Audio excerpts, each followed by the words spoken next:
Sí, te escuchamos. Vuelvo Sí, entonces. sí, ahora sí. Suelten los bolígrafos, los que están en casa, ¿eh? Suelten los bolígrafos, los que están en casa. A ver, para los que están en casa, que les pido disculpas que no pensé que el micrófono estuviera apagado. Decirles que la pregunta 19, para que sea correcta, debió decir lunes 14 de octubre, no lunes 14 de noviembre. ¿Vale? Entonces, esa pregunta el corrector pone la A. Sí, la A, si ahí pusiera octubre, se impugna y entra la primera de reserva. ¿Vale? Eso por un lado. Por cierto, déjenme ir corrigiendo para que cuando volvamos a hacer este examen, si algún día lo volvemos a hacer o cuando lo metamos en el recopilatorio, no tenga fallos. Entonces déjenme corregir, que ese es muy fácil de corregir. Es la pregunta 19, ¿no? Pregunta 19, aquí ponemos octubre. 14 de octubre, pero ya les digo que queda impugnada la pregunta, ¿vale? Entra la de reserva. Y les estaba diciendo, sin que en casa me estuvieran escuchando, que el supuesto dice que ella se coge 3 días para ir a Toledo. Si se coge 3 días para ir a Toledo, pero dice, luego el supuesto dice que sufre un accidente y dice la pregunta 3. Ella, teniendo en cuenta que solo ha disfrutado 2 días, si solo ha disfrutado 2 días, ella empezó a trabajar en 2001 y ya estamos en 2023.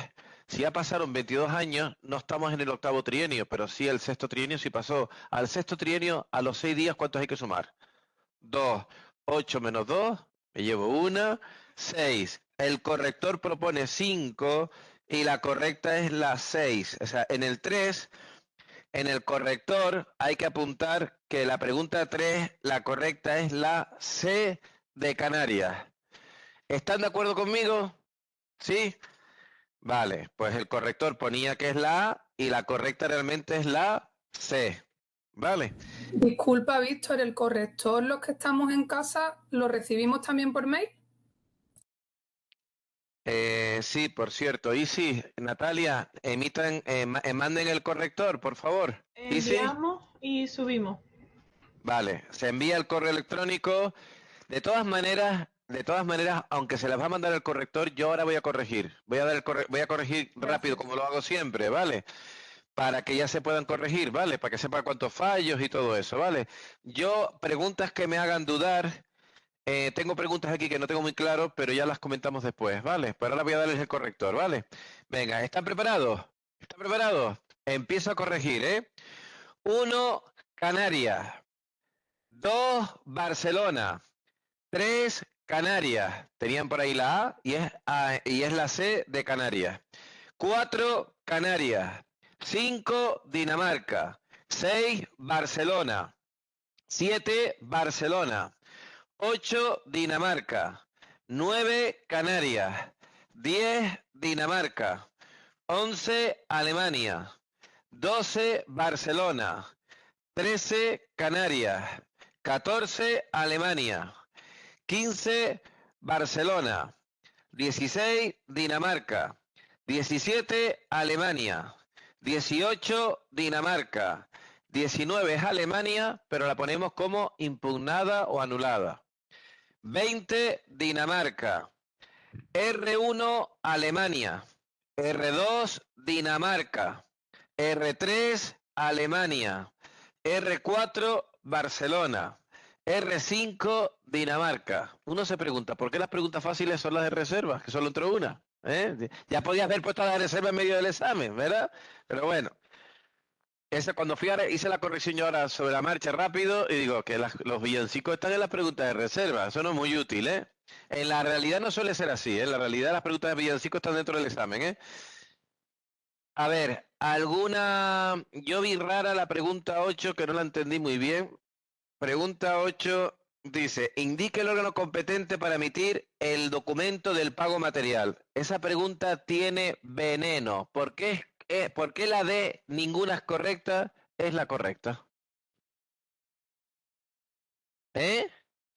Porque es un organismo autónomo. ¿Saben por Ese era qué? el Tiene pago. trampa. Porque el documento P no es del pago material, es de la orden de pago. El pago material no tiene documento contable. Y yo me estuve estrujando la cabeza ahí un rato y digo, ¿pero qué le pasa a esta pregunta? Y es que es una pregunta con trampa. El pago material, ¿se acuerdan que no tiene documento contable? Lo que tiene documento contable es la orden de pago. Y te ponen la trampa del director general, en la que yo también caí, me tiré por el barranco, y dices tú, ¿y por qué es la D? Claro, lo que me di cuenta que es una trampa. Pago material es la quinta fase que se caracteriza porque no tiene ningún documento contable. Acuérdense que va a ser funcionario el que más trampas sepa esquivar. Y yo hoy caí en la trampa, que soy un experto en no caer en las trampas, ¿eh? Y yo hoy caí en la trampa, ¿eh? Entonces la pregunta 8 no hay nada que impugnar, es correcta. ¿Alguna cosa que no entendieran? Ah, sí, la pregunta 12, entiendo que la correcta es la B, porque todas las demás tendrán algo que tiene mal. Por ejemplo, la C, nombrar y cesar al personal de libre designación y al personal eventual de la subsecretaría, creo que es el personal eventual del ministerio, porque la subsecretaría no tiene personales eventuales. O sea, la C está claro que está mal, pero las otras tendrán alguna palabrita que la convierte en incorrecta. Creo que la única correcta es la B, pone el corrector.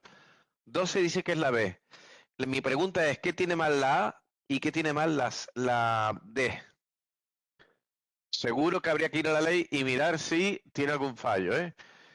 Porque para mí, si me hubieran preguntado cuál es la incorrecta, yo diría que es la C. Para mí las otras tres son correctas. No sé si me entienden lo que les quiero decir. O sea, no tengo aquí la ley al lado. O sea, la A y la D tiene que tener alguna palabrita. Seguro que la A es Perdona, concurso la de A los yo sé, funcionarios.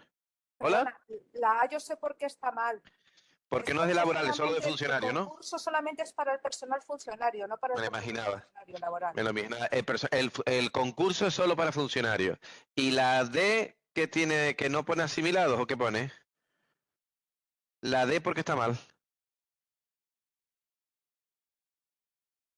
Al revés, los subdirectores que él nombra y cesa son los que dependen de él. Nombrar y cesar a subdirectores generales, el secretario de Estado también nombra y cesa, y el ministro también nombra y cesa, solo que él nombra y cesa a los subdirectores que dependen de la subsecretaría. Creo que está mal lo del departamento, es de la subsecretaría. ¿Se entiende? Es la típica pregunta que es buscar la aguja en el pajar para ver cuál es la incorrecta, ¿eh? Y luego, convocar resolver pruebas selectivas de funcionarios laborales, esa está literal y es correcta. ¿Vale? Dime. 16. La 16 tienes que tener en cuenta que la 16 da por correcta el Ministerio de...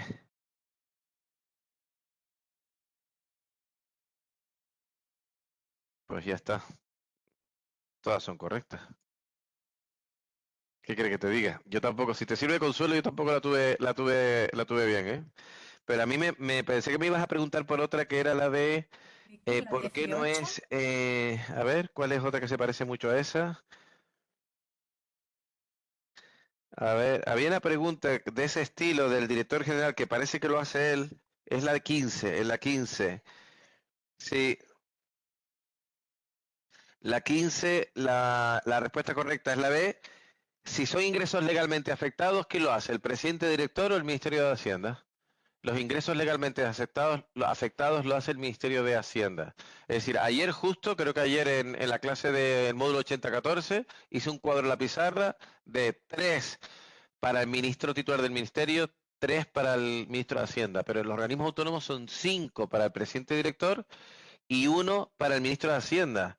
Pero ahora que lo pienso, ingresos legalmente afectados, no, los hace el presidente director. A ver, no, ya que ayudas o ingresos legalmente afectados, sería ajustada a derecho a la propuesta de director general. Es que la verdad que ahora no me centré en que está en el texto del supuesto. O sea, seguro que si es ajustado el supuesto a la pregunta, no he mirado todavía el contexto, ¿vale? Venga, ¿alguna pregunta que quieran impugnar? Y si no, corrijo todo el examen. Dime. La, pa- la, la- 18, Víctor. Esperen un segundito que aquí me están impugnando la 17. Perdonen un segundito.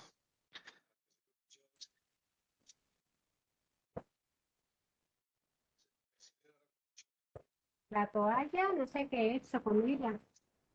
La de los Minions. ¿A qué? La de los Minions. ¿Cuál? Sí, te la había dejado preparada para ti. Ya no sé qué. Ya, pues. Pero, a ver, no te tienes por qué plantear por qué tardó tanto tiempo en llegar al ayuntamiento, lo que te planteas tú. Escuché, papá. No, no, que la he tenido yo ahora, ¿eh? Pero entró en el Estado, entró en el registro del Estado. El competente para resolver es el ayuntamiento. La Víctor, pero responsabilidad dice de que la llega al ayuntamiento. ayuntamiento el día 9. Por eso, si entra el ayuntamiento el día 9, lo que importa De es cuando fecha- entra el ayuntamiento, ¿no? Claro, el día 9, si es el día 9 al 9 de 6 meses. Del 9 al 9, ¿no? 6 meses, ¿no? Y a partir del día siguiente es cuando ya tiene plazo para recurrir o, en fin, o cuando se produce el silencio. ¿Y qué es la correcta, la 18? ¿Qué pone el corrector? A ver, la 18 pone, espera que estoy a doble pantalla. 18, la correcta da la D, ¿no? Efectivamente, el 11 de noviembre. Y no es correcto, ¿no? Hombre, si es de fecha a fecha, si entro el día 9 en el ayuntamiento, el 9 de noviembre, ¿no? Pues a partir del día 10. Espera un segundito porque estoy perdido. Es la pregunta 18, ¿no? Pero sí, Víctor, pero te pone a partir de qué fecha podrá doña Laia interponer dicho recurso. Es decir, que sería al día siguiente de hacer los 3 meses. Entonces sería el día 11 de noviembre. Está bien, supongo yo desde mi conocimiento. A ver, vale, ya sé la pregunta de dónde va, ya sé. La pregunta es, ¿cuál es el último día del plazo? ¿Cuál es el último día del plazo? El 9 de noviembre. Claro. ¿Cuándo se produce el silencio? El 10 de noviembre. ¿Cuándo empieza el plazo para recurrir? Al día siguiente de producirse el silencio, que es el 11 de noviembre. ¿Es Perdón. correcta? La pregunta 18 es correcta. Perdón. No, porque toda la vida pensamos que el último día se producía silencio, ¿no? Si tú ese día podías actuar, el silencio... La ley dice que el silencio se produce vencido el plazo. ¿Cuándo está vencido? ¿El último día? No, si el 10 es el último día. A ver, el silencio se produce el 10, pero el plazo para recurrir empieza a partir del día siguiente del silencio. ¿Cuál es el día siguiente del 10? Ah, el día siguiente del 10 es el 10. Vale. A ver, el último día es el 9. Si es el último día que está el plazo abierto, no puede haber silencio. El silencio es vencido el plazo. ¿Cuándo está vencido el plazo? El 10. Si el silencio es el 10 y el plazo empieza al día siguiente del silencio, esto en matemáticas es el 11. ¿Se entiende? Luego, la pregunta 18 se mantiene y no se impugna. Es correcta. Ya corregimos la pregunta. Acuérdense que la pregunta 19 la damos por anulada. Vamos aquí y le ponemos el tachado para que no cree confusión. Creo que por aquí es. A ver. Bueno, ya lo arreglo yo cuando ya sepan que está anulada. Vamos a la pregunta 1. Según el Real Decreto que regula la seguridad social, ella sufre un accidente, pidiéndose 3 días de asuntos particulares, va por la calle y sufre un accidente. ¿Qué tipo de accidente es? ¿De trabajo? ¿Por enfermedad común? ¿No laboral? B y C son correctas. Es un accidente no laboral. No tiene nada que ver con el trabajo. Está ahí en sus asuntos particulares y entonces es un accidente no laboral. Esa era muy fácil. Pregunta 2. De acuerdo con el EBEP, ¿cómo se denominan los días que pide ella 3 días de permiso retribuidos? Asuntos particulares. Esa era muy fácil también. Pregunta 3, que creo que el que hizo el simulacro se hizo un lío, porque dice, ella pide 3 días, pero luego la pregunta me dicen, teniendo en cuenta que solo ha disfrutado 2 días, yo sé que con las vacaciones, si tú en vacaciones tienes un accidente o te pones malo, se interrumpen las vacaciones y pasas de IT. Lo que no sé si la legislación lo dice para los asuntos particulares. Yo no sabría contestarles a eso, ¿vale? Pero uno en un examen se tiene que ceñir a la situación que te dicen en el supuesto. No te plantees si es correcto o no. Si te dicen que solo ha consumido 2 días, es lo que están dando por bueno ellos, ¿verdad? Pues ella empezó a trabajar, tiene truco porque empezó en 2001 y estamos en 2022. Ya pasaron 20 años, ¿no? Entonces, a partir del 6º trienio, ¿no le caían 2 días más? De 6 pasa a 8. Todavía no está en el 8º trienio, que tiene que ser 24 años. En el 8º trienio todavía no estamos. Entonces, 6 más 2, 8. Y le quitamos los 2 que me dicen que ya utilizó, pues a 8 le quitas 2 y vuelves a estar en 6. La correcta tiene que ser la C. En este caso, el tribunal no anula la pregunta, simplemente pone el corrector correcto. ¿Se entiende? Vale, ahí no entra ninguna pregunta de reserva. Ahí simplemente que el corrector que ponía que era la A, la correcta es la C de Canarias. Pregunta 4. Si tú estás en asuntos particulares, tu situación administrativa, cuando tú estás disfrutando una licencia como maternidad, ¿cambia tu situación administrativa? ¿En qué estás? En servicio activo, ¿no? La correcta es la C. 5. Según la legislación, lo bueno que tiene esta pregunta 5 es que es de las poquísimas que tenemos para practicar esta parte del temario que es nueva para esta convocatoria, que es la AGE en el exterior. Y es la definición de consejería. ¿Cómo se define consejería en una embajada? ¿Cuál es la correcta? Pues según el corrector, la D. Si hacemos bueno el corrector es la D. Yo sinceramente esa parte todavía no la domino, ¿eh? Yo hice una clase de 2 horas explicando eso. Creo que hice una clase exclusiva de eso, ¿eh? Pues lo bueno que tiene esta pregunta es que me obliga a aprender algo que todavía en un examen real no ha caído nunca, ¿eh? Pero que te ha llamado a preguntarse. Si lo han puesto en el temario es que este año va a caer alguna pregunta de ahí, ¿eh? La correcta es la D, órgano técnico que asiste al embajador. Pregunta 6. ¿Quién sería el órgano de contratación si me dice que Turespaña es un organismo autónomo? En un organismo autónomo, ¿quién contrata? El director general de Turespaña. La correcta en la 6 es la B de Barcelona. ¿Estamos de acuerdo? En un organismo autónomo, ¿quién contrata? Perdona, Víctor, también es, Sí. según la ley de contratos dice el presidente o director, ¿no? Sí, pero fíjate que tienes el consejero de turismo, pero, a ver, pero ¿qué cargo, a ver, está, dice, el instituto, organismo autónomo, depende de su director general siendo su máxima autoridad. Tienes que ceñirte al supuesto, no a la ley. Porque aquí no tiene un presidente. Presidente no, porque no lo hay. ¿Quién tiene un presidente? Cuando sea un organismo gigantesco como la agencia tributaria. La agencia tributaria es tan grande que no tiene director, tiene un presidente. Por eso dice la ley, presidente y director lo que haya, pero no puede ser el presidente cuando no existe. ¿Se entiende? Y estas preguntas te obligan a, es la diferencia entre el test y el supuesto práctico. El test, dime lo que dice la ley. El supuesto práctico, aplica la ley al supuesto práctico. No puedes inventarte un cargo que no existe. ¿Vale? Entonces, si me dicen que el director general es la máxima autoridad, ¿qué te dice la ley de contrato? Presidente director, el que exista, el que tengan. Si aquí tienen un director general, será su director general. ¿Alguien quiere impugnar? Nos vamos a la vía contenciosa, nos vemos las caras allí con los abogados. Entonces la correcta es la B de Barcelona. 6B de Barcelona. ¿Estamos de acuerdo? Pregunta 7. Esta es muy fácil. El servicio de traducción se imputa a la partida esta. ¿Cuál no es correcta? Pues evidentemente el 04 es servicio, no sección. La que no es correcta es la B de Barcelona. 04 es el servicio, que es la dirección general, no la sección, que la sección es el ministerio. ¿Estamos de acuerdo, no? La 7 era muy fácil. Dime. Es que estás mostrando la pregunta 19 y estamos en el 6 o en el 5. Ay, perdón. Yo es que lo estoy siguiendo por el folio, perdón. Yo lo estoy siguiendo por el folio. Pregunta 8, toca ahora. 8, perdón. Es que yo aquí en el ordenador, ahí está. Pregunta 8.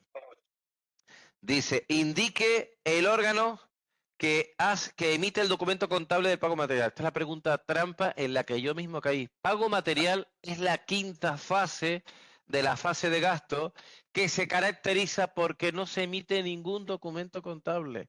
¿Y en qué estábamos pensando todos? En la orden de pago. Porque te ponen director general de Tesoro y Política Financiera. Digo, no me vas a pillar. Director general de Turespaña y caes por el barranco. No es ni uno ni el otro. No existe documento contable. Miren, ¿ustedes qué prefieren? ¿Que la trampa haberla cometido el día 20 de junio o el día 16 de septiembre? 17 otra vez. ¿Otra vez? ¿A que cambian el examen y lo ponen el domingo? El sábado. El 16, que lo adelante, ¿no? Ay, mi madre, estoy fatal, ¿eh? Eso me pasa para hacer chistes malos, ¿eh?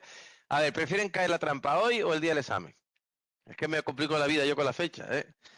O sea, en esta trampa uno aprieta los dientes y dice, no me vuelven a pillar. ¿Se entiende? Así como se aprenden las oposiciones. El que le importa un comino caer en las trampas está condenado a repetirlas. El que le da rabia a la trampa no vuelve a caer en ella. ¿Se entiende? Porque si no, porque hay que tener sangre en las venas y no horchata, ¿eh? Pregunta 9. El artículo 57 del EBEP dice, el cuerpo SOIBRE, dice el supuesto que ese es el Servicio Oficial de Inspección y Vigilancia. A estos que van a participar, ¿qué se les exige en el EBEP? Si es un inspector, ¿qué se les exige? Nacionalidad española porque tiene potestades públicas y salvaguarda de los intereses generales. ¿No es eso? Entonces la correcta es la que pone C, únicamente aquel que posea nacionalidad española. ¿Estamos de acuerdo? Pregunta 10. La 9 es un villancico, hay que saberse, ¿no?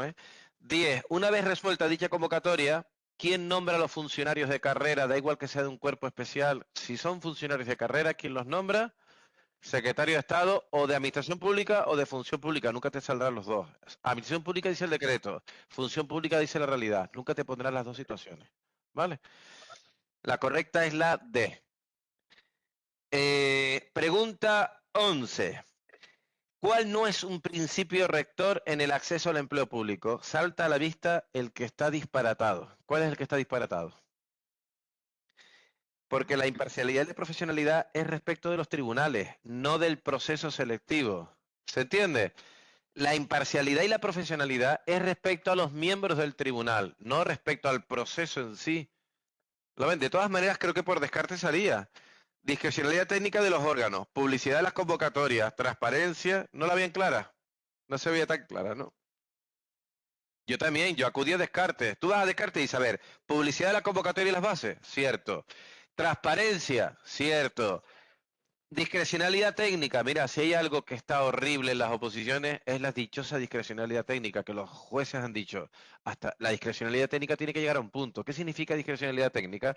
Si es un examen de informática, el que está en el criterio, si es una plaza para el cuerpo A1 de ingeniero informático, el que está en el tribunal tiene que ser A1 como mínimo y tiene que ser un experto en informática. Para evaluar al otro, ¿con qué criterio lo va a evaluar? Con su discrecionalidad técnica de que él sabe mucho de informática. Y ahí lo que se viene a decir es, un juez va a rectificar lo que dice un ingeniero informático. No sé si me entiende lo que quiere decir. Discrecionalidad técnica que tú estás ahí por tu criterio técnico. ¿Qué pasa? Que a los tribunales se les va tanto la olla que el Tribunal Supremo ha tenido que dimensionar qué significa discrecionalidad técnica, porque hay gente del tribunal que dice, yo estoy aquí, yo creo esto y esto es mi discrecionalidad técnica, aunque tú lo que digas sea un disparate. Cuando dices un disparate, el juez dice, mira, tú sabrás mucho de lo tuyo, pero lo que estás diciendo ahí es un disparate.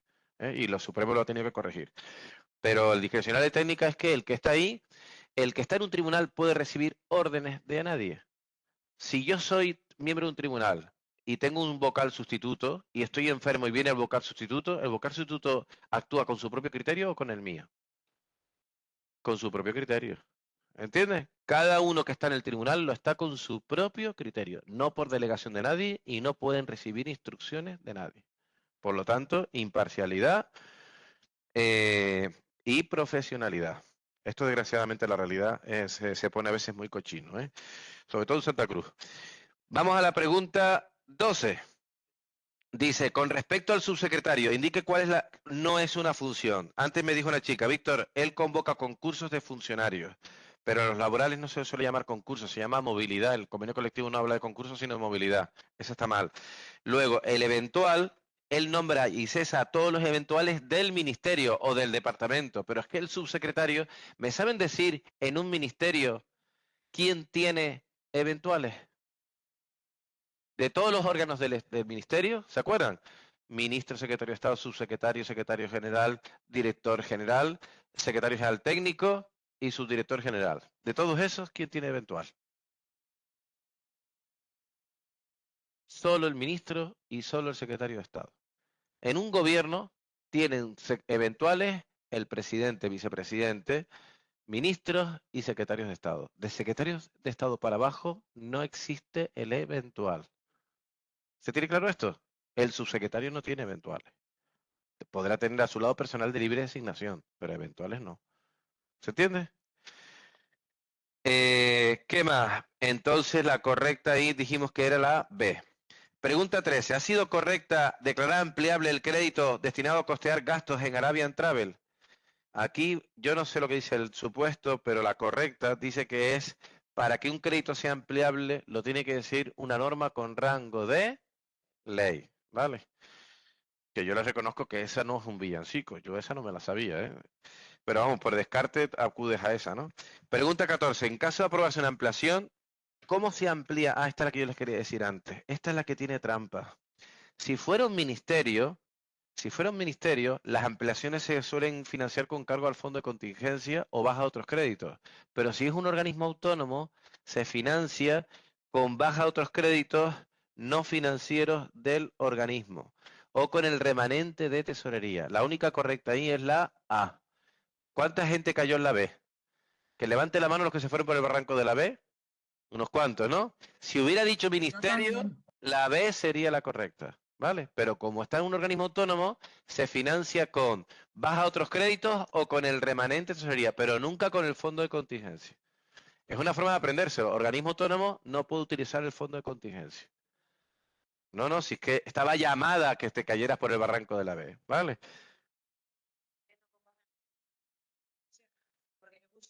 Porque el 8 y el 9, eso no se toca.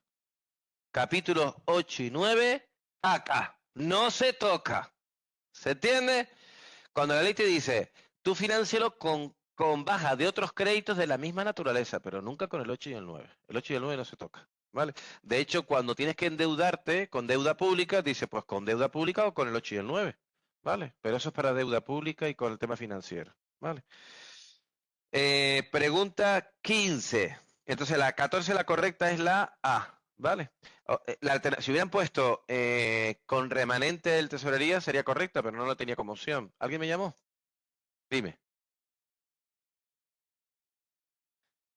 Es por lo que le estoy diciendo a ella, que el presupuesto financiero son los capítulos 8 y 9, y los capítulos 8 y 9 solo sirven para financiar deuda pública, u otros capítulos 8 y 9.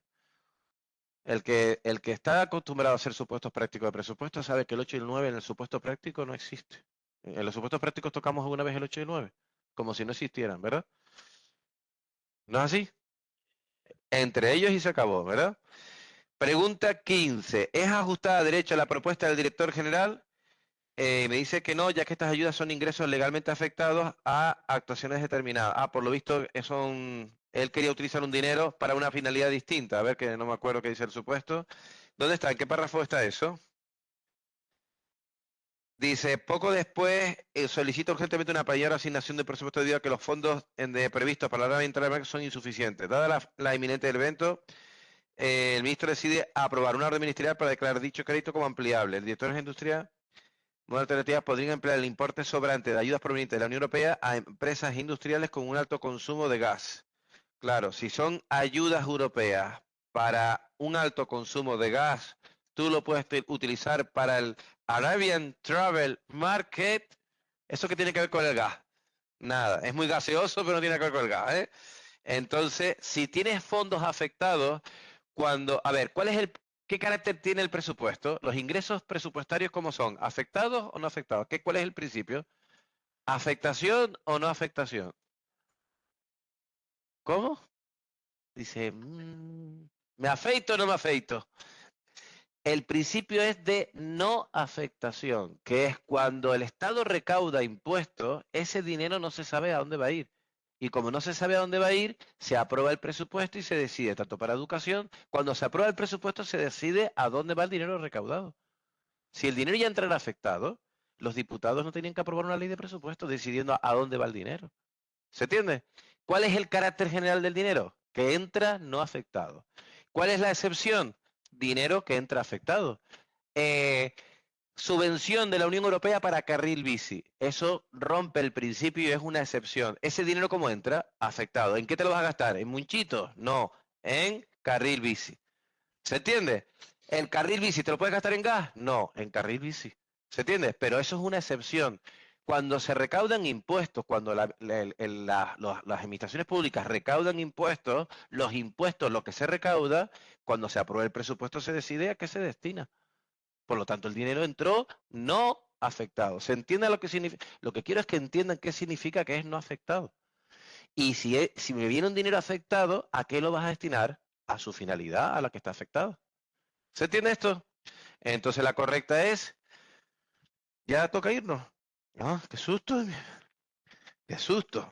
¿Por qué pregunta voy? 15. Por lo tanto, B, no, ya que estos ingresos son legalmente afectados a actuaciones determinadas. 15, B de Barcelona. ¿Se entiende? Dime.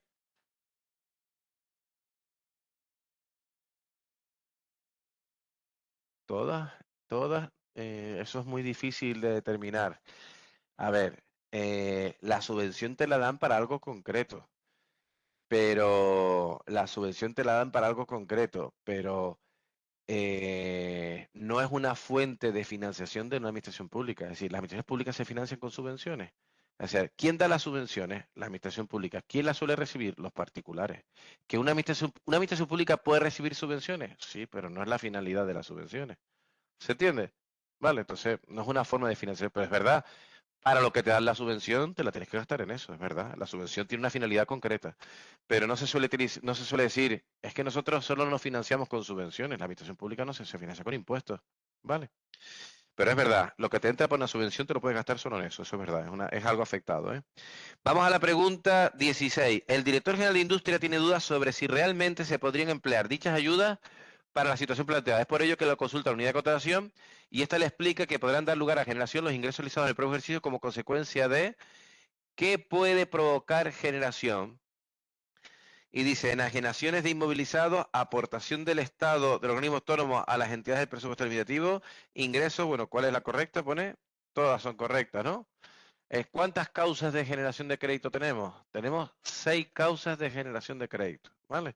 Y les recomiendo, a ver, ¿voy mal de tiempo y no domino los villancicos? Pues pasen de esta pregunta, ¿eh? Lo importante es la definición de generación de crédito. ¿Qué genera crédito? Ingreso no previsto. Ese es el villancicazo. Dominen el villancicazo.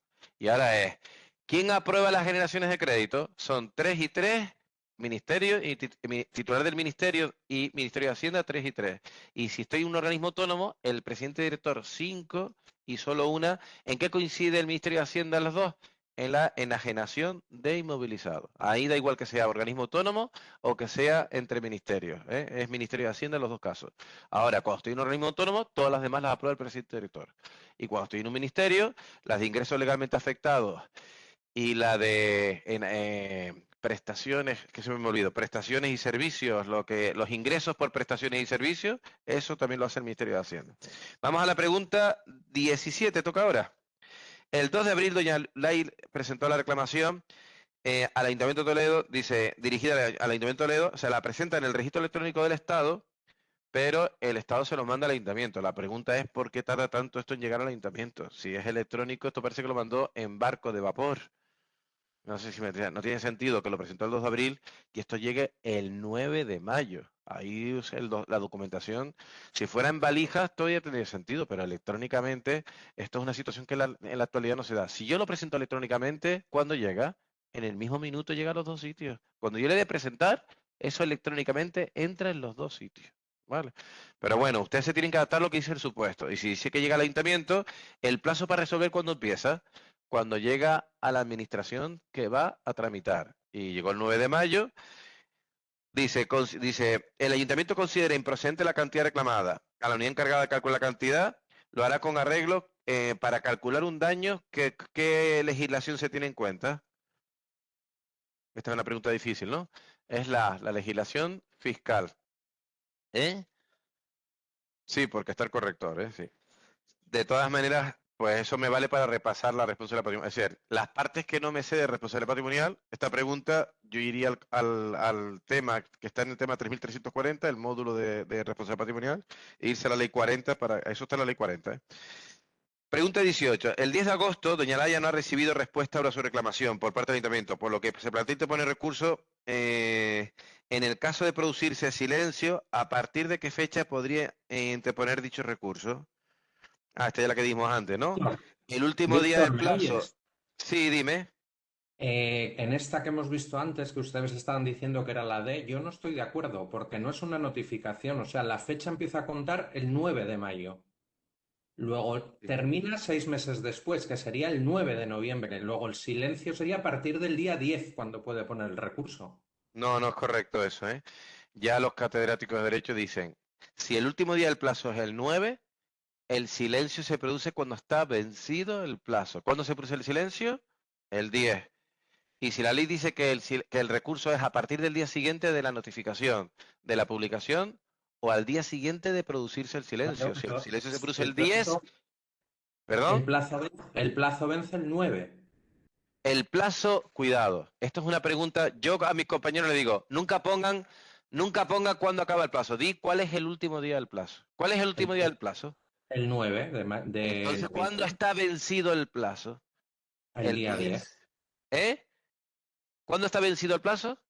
El día 9 termina, el 10 ya está vencido. Luego, a partir del día Vale. 10, Si está puedes vencido el hacer 10, ¿cuándo recurso. llega el silencio? ¿Cuándo llega el silencio? ¿El 9 o el 10? El 10. El 10. Y si dice al día siguiente el silencio, ¿cuál es el día siguiente al 10? Pero El porque el silencio ya está producido el día 9, terminó el plazo. No. Si yo lo meto el día 9 a las 23:59, ¿está bien presentado? Sí. Entonces el último día no hay silencio. Yo también pensaba así, ¿eh? Yo tuve que corregir mi forma de dar las clases. Y lo consultamos con un catedrático de Derecho y es así. Dice el artículo 24.4 que el silencio es cuando está vencido el plazo. El último día no se ha producido silencio. Yo pensaba que el silencio llegaba el último día. No. El último día tú puedes intervenir. El último día el plazo todavía está abierto. Y el Claro. plazo, el silencio se produce cuando ya está vencido el plazo, por lo tanto tenemos que estar en el día siguiente. El silencio es el 10 y se recurre al día siguiente del silencio, entonces es el 11. Vale, la correcta sí es la D. Víctor, Dime. disculpa, y si me hubiesen notificado el día 9, el día 10 sí puedo yo poner el recurso, ¿no? ¿No? A ver, si te notifico el 10, al día siguiente del 10 es el 11. Sí, Pero sí. es que esto con el Es silencio es como en mucho el más silencio. complicado. Vale. Pero con el silencio es mucho más complicado. Dime.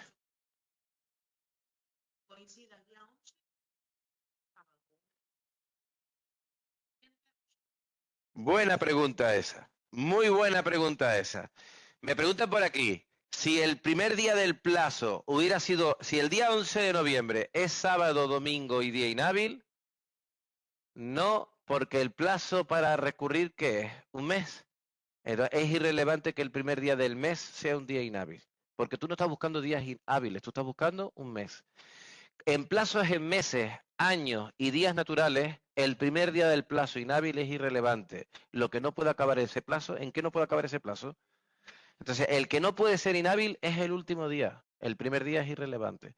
A la gente me pregunta, Víctor, ¿el primer día del plazo puede ser en un día, un sábado o domingo? Si computas en meses y años y días naturales, sí. ¿El silencio se puede producir en sábado? Es un día precioso para que se produzca el silencio. Y un domingo más tranquilidad todavía para un silencio. No hay ningún problema, ¿vale? ¿Con qué tienes que tener cuidado? Con el último día del plazo, que es el único que no puede ser inhábil. Da igual que estemos en contratos, en días naturales, en meses y años. Un plazo jamás y nunca, y pocas veces no hay ninguna excepción, y aquí no hay ninguna excepción en nuestro material, en nuestro temario, no hay ninguna excepción. Un plazo jamás acaba en día inhábil. ¿Qué hay que hacer? Cuando coincide que el último día es inhábil, ¿qué hay que hacer? Pasarlo al siguiente día hábil. No me lo digan, pásalo al domingo, que es peor. Dice, el día de sábado, pues para el domingo. Eso es peor todavía. Allí nunca me olvidaré que en Arico a una funcionaria le dijo ¿saben el 30 de noviembre, que es el día de los difuntos, ¿no? Pues el día 30 de noviembre, el plazo coincidió con el 30 de noviembre y el 1 de noviembre, perdón. Pues el plazo acababa el día 1 de noviembre. Había que prorrogarlo al día 2. Cuando fueron al día 2, le dijeron, tenía que haber venido el día anterior, o sea, haber venido el día 30. Eso fue lo que le dijo el funcionario a los opositores. ¿Ven qué peligroso es tener a gente que no controla la ley trabajando en la administración? Sí, él dice, pues haber venido antes. Así se despacha el funcionario. Venga, vamos a la pregunta, porque una cosa es la ley y otra cosa, cuando tú no conoces tus derechos, es cuando empiezan a atropellártelos. Cuidadito cuando no conocemos nuestros derechos. Vamos a la pregunta 19, que estaba anulada. A ver, la pregunta era muy evidente porque dice, se le notifica el 13 de septiembre, te doy un mes, acaba el 13 de octubre, pero si me dices lunes 14 de octubre, hombre, pues el domingo 13 está claro que no puede acabar el plazo. ¿Qué pasa? Que se equivocaron y pusieron noviembre. Y es evidente, si fuera el contencioso, Sí estaría 14 de noviembre, el contencioso son 2 meses. Pero me preguntan el recurso, el recurso en vía administrativa. Si es en vía administrativa, tiene que ser reposición o alzada. Como es responsabilidad patrimonial, ¿qué recurso es? Reposición, porque la responsabilidad patrimonial pone fin a la vía. Por lo tanto, es recurso de reposición. Lo corrigieron 14 de octubre, pero la damos por anulada y entra en la pregunta de reserva. Vamos a la pregunta 20. Pregunta 20, que nos dice: el artículo 34 de la Ley 40, régimen jurídico, dice que la cuantía se calculará con referencia a qué día se calcula.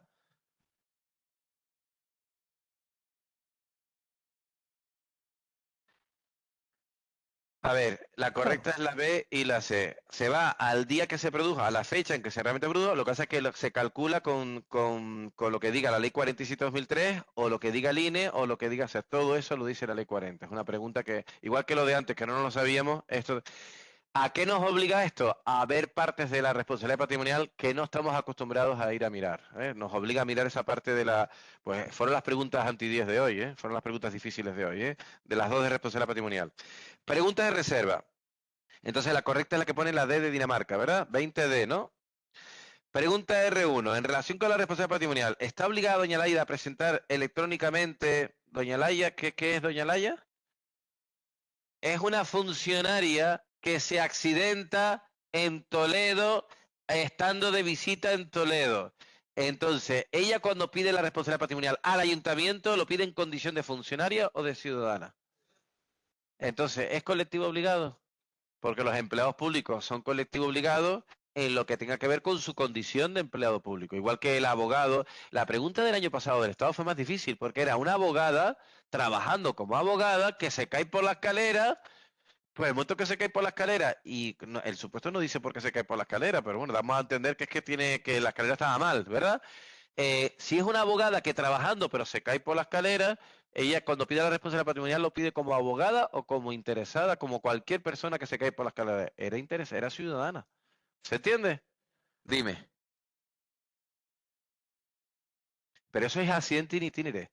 Pero ella estaba en asuntos particulares. Ella estaba en asuntos particulares. O sea que a un funcionario de vacaciones se cae por ahí y es un accidente laboral. ¿No dijimos antes que era accidente no laboral? En el accidente in itinere sí, pero eso se llama accidente in itinere. Y el que es transportista se llama accidente in labore, que es que se está desplazando porque es transportista, ¿vale? Vamos a la pregunta R2 de 2. Una de las funcionarias del Departamento de Seguridad lleva más de 2 años en situación de excedencia por cuidados familiares. Lleva más de 2 años. Solicitado de reingreso tendrá derecho a, pues si lleva más de 2 años, ¿a qué tendrá derecho? A un puesto de igual retribución en la misma localidad de Dinamarca.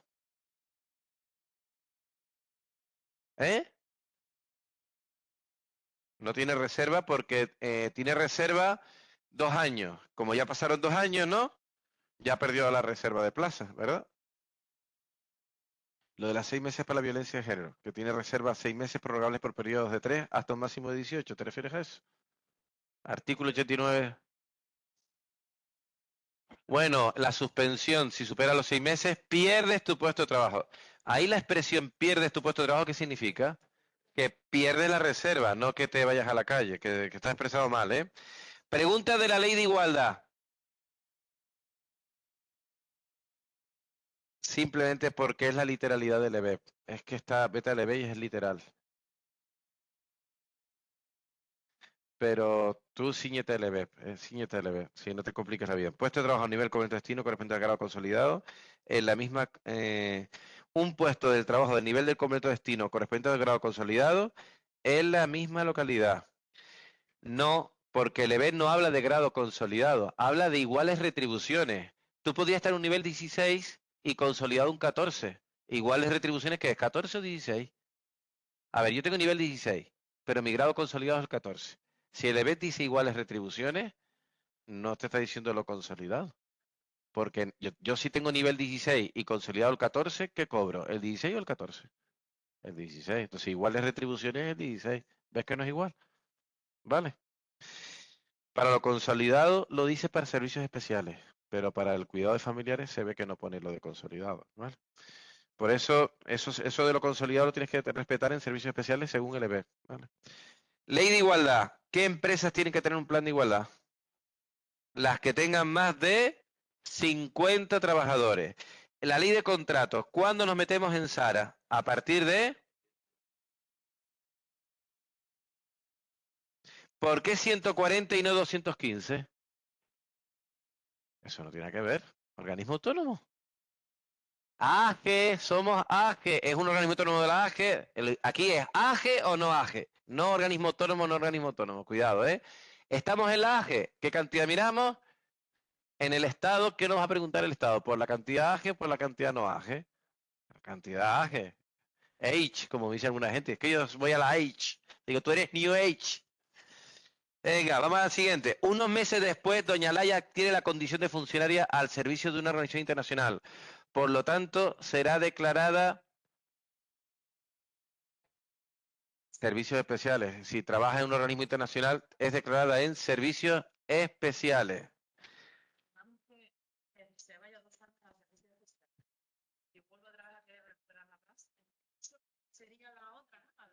Consolidado, su grado consolidado. Ojo, elevé el grado consolidado. El 365, lo que tenía antes de irse. Ahí sí tienes que diferenciar en EB o 365, ahí sí. Pues nada, espero que les haya salido bien el examen, ¿eh? Espero que vayan mejorando, ¿eh? Ánimo, fuerza y test. Lo dejamos aquí. Espero que vayan mejorando, ¿eh? Hagan simulacros y vayan mejorando, porque es la forma de coger la plaza, ¿vale? Pues lo dejamos aquí, ¿vale? Ánimo. Lo dejamos aquí. Chao.